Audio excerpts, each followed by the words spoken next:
Hi everyone! Today I want to talk about freedom of speech. We call it this, but the first point I want to make is it's not in fact a freedom we are granted. You have a mind that forms ideas and a mouth to speak. It doesn't do any violence to others for you to speak, and it takes violence or the threat of it to stop you speaking. No one has the right to do that. I accept that not all countries respect this. I don't understand, but I accept it. The people in these places can fight to change that, or they can move, or they can accept it. Let's talk about the consequences of having the right to speak freely. Conmen, liars, and trolls can easily fool the unwitting masses. If people don't think critically, evil people could rule the world with candied words. Or on an individual level, words can do mental and emotional damage to someone. However, personal responsibility comes into play in those situations as well. Think for yourselves, question everything, and walk away from people saying horrible things. If they stop you leaving, that's an action and is therefore actionable. If they follow you or start up every time you cross paths, that's harassment. That's actionable. If someone stands amongst an irate crowd and screams for violence, we even consider this an action because it's a call to action. We have to remember to always be critical and look hard at any situation we feel or someone claims words crossed that line to actionable. And when in doubt, always lean towards right to speak. You can, of course, always criticize something someone says. That's your freedom to speak. I'm just making this video to remind everyone that your freedom to speak is your basic human right, and we need to be careful not to allow people's possible hurt feelings to be considered action. That's how we end up just another country that restricts a basic human right. Imagine that you make a joke in the comfort of your living room. Someone decides they don't like it, it's offensive, and cops come knock on your door and take you to jail for it. Having trouble imagining that? This is Count Dankula, if you didn't already know. He made a joke. Mark Meekin joins us. The police came and arrested him. 28-year-old Marcus Meacham was arrested for hate crime. A man in North Lanarkshire in Scotland has been arrested. A man has been arrested. Scottish police arrested this man. A 28-year-old man from Scotland faced hate crime charges. A man was arrested in Scotland. This YouTuber actually ended up getting arrested. Police came to his house, arrested him. Count Dankula. Count Dankula. Count Dankula on YouTube. He's an online gamer, streamer, YouTuber, and leader of the so-called Dank Brigade. I wanted to make this to sort of give everyone an update on everything that's happened since the Nazi pug video. The only problem is there's a lot of information that I actually can't discuss. I've been forbidden from discussing this information, so I can't talk about the trial, I can't talk about the arrest. The only things about the arrest I can talk about are things that are already publicly known. So I can discuss everything else, but I'm not allowed to discuss the trial or the arrest. Everybody knows that I got arrested. I got held in prison overnight, and then the next day I was granted something called Procurator Fiscal Liberation, which means that the Procurator Fiscal decided to release me without any bail conditions, so I'm sort of not on bail. I've just not been given any conditions as to my release. I was just released to await my court date while the police can build a case against me. And that's literally everything I'm allowed to say about the arrest. And now they keep changing his court date, in my opinion, trying to wait till he's less relevant. This is what happens in countries that repress your speech. Oh, just in case you say, well, this is only in countries where the occupants know their speech is limited by their government. Well, it's right here in America too, slowly creeping in. The leftists are trying to demand that we call them by certain pronouns, and they're trying to take away our memes, for fuck's sakes. Our memes, people! And we can't show them, of course, but they did talk about the Holocaust. They talked about Which Mexican isn't funny. There's no immigrants. angle you can come at that. They said when the Mexican one of them says, when the Mexican kid hangs himself in the school bathroom, it's piñata time. So things of that, nasty things like that. But this meme thing is going on. Apparently, this is going on with a lot of Ivy League schools. They have these meme Facebook. A lot of schools. A lot of schools. A lot of schools. This is going on. Facebook Yes, groups, they are going and they're trying to outdo each other. But the argument that I'm hearing, and I discussed this on GMA this morning, this topic, that this is a freedom of speech issue.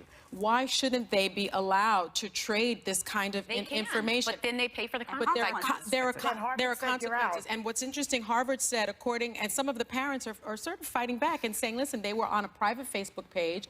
They're not even matriculated right now. Your kids are not going. Yeah. Harvard said no. They're not going. They don't want, because you know what? Even if it is a free speech issue, it is a free speech issue. But if I am the institution, I don't want your kids in my school. That's what Harvard and they have the right to do that. Let me just talk about. Policy says they can retract or rescind an offer based on, get this, honesty, maturity. If a student engages in behavior that brings into question his or her honesty, maturity, or moral character, and Harvard felt that this called upon their moral character. Those parents have been coming to their rescue their whole lives. That's why they are this way. Well, you know, it's a very popular thing to go after people who make jokes that are inappropriate right now. So, not that I'm not defending these kids. They sound like a bunch of jerks. But there is a place for humor sometimes that alleviates anxiety and pressure on you, and you're scared of the world, and you make a joke. It's a defense. This is not, pinata time. If a Mexican kid hangs himself, it's pinata time. Not a joke, not funny, not good. You're not going to Harvard. But let me tell you what. No, I used to love Whoopi Goldberg when I was a kid and watching her movies, but fuck what she just said here. Anything can be funny. Everything is funny. Laugh at whatever the fuck you want. When Joan Rivers was working, we miss her. I wonder what she'd be saying right now about a lot of this stuff that's going on with comedians. There was a documentary made about her called Joan Rivers, A Piece of Work. And in it, she's on a stage in somewhere in the country, I forget where, and she makes a joke about somebody deaf. And somebody in the audience yells, you know, that's inappropriate, I'm deaf, or my daughter's deaf, or somebody's deaf. And this is what she said. Let me tell you what comedy's about. Comedy is to make everyone laugh at everything and deal with things. Yes, exactly. No qualifiers needed here. Just fucking end it here. She said it right the first fucking time. So the reason I said young people should come into the room is because you should all know these schools that you go to, they're looking at your stuff. Yes, they're checking on you. Why are they are fighting? looking at that. We seem to be fighting the same fight, though, that Lenny Bruce fought about 75 years ago, about free speech and being able to say what you want to say. No, they can say it, but they don't want to face the consequences. Stones will break my bones, but words will never harm me. We'll be back. See, memes can now keep you out of college. Private memes that you only share with the friends you think are strong and secure enough to either handle the humor or leave the group. Beware, because if you are wrong about one of those friends you let in, what happened to these college kids could happen to you. They're actually calling memes actions and demanding that whole lives be destroyed over memes. But you can get away with stabbing someone if going to jail for it might ruin your future. You know, if you have a vagina and didn't post any right-wing memes or anything. And even here within our own community on the internet, God forbid you make a joke about some psychotic dude that ran around saying psychotic things and acting psychotically who turned out to trip badly most likely and killed someone. Oh no. Can't joke about that. It might offend. And God forbid you make a tasteless joke about killing the president. That's just horrible. Never mind the fact that these people all chose to live public lives publicly, and, you know, there's consequences for that shit. You get made fun of. Jokes are made, threats are made. That's what fucking happens. The only line I feel should be clearly and distinctly drawn is that you do not make personal attacks on children, even if you intend them as jokes, Kathy Griffin. You do not claim that you will personally go after a small child who did not make themselves a public figure, but de facto became one because of the choices of their parents.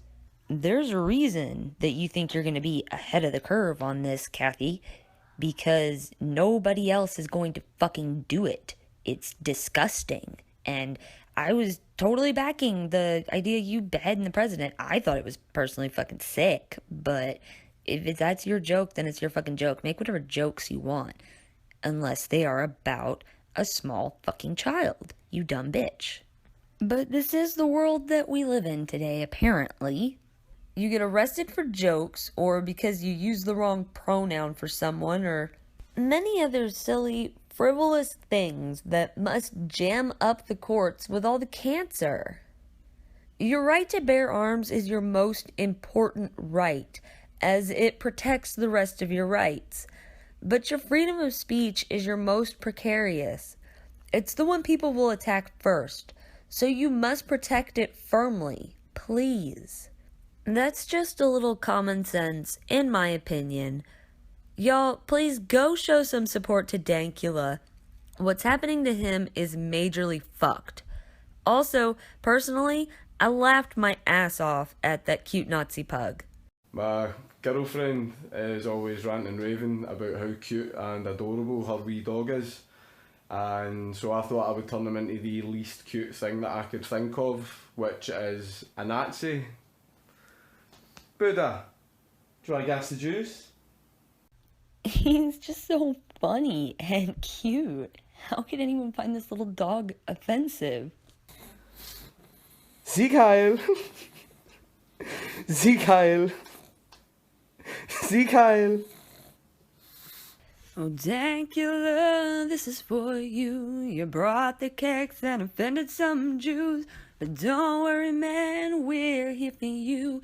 'Cause ain't it a bitch how quick your life can switch? You go from doing alright to sitting up at night. Need to pay these bills. You were standing in the sun, having a little fun. Now it's all uphill. Some prick takes offense, lacks common sense, must submit you to his will. You didn't wish the Jews would croak, all you did was make a joke about how your dog can Sieg Heil. Well, some people are dumb, refuse to join the fun, think it's a sin to crack a smile. Oh yes, Dankula, this is for you. You brought the keks and offended some Jews. But Dank, if you get locked up in the choke, please it ain't a joke. Never ever drop the soap. And this episode of Common Sense with Amanda Wolfchild was brought to you by some help from Twiggy-Chan. If y'all haven't checked out Twiggy-Chan, what the fuck is wrong with you? Much love, everyone.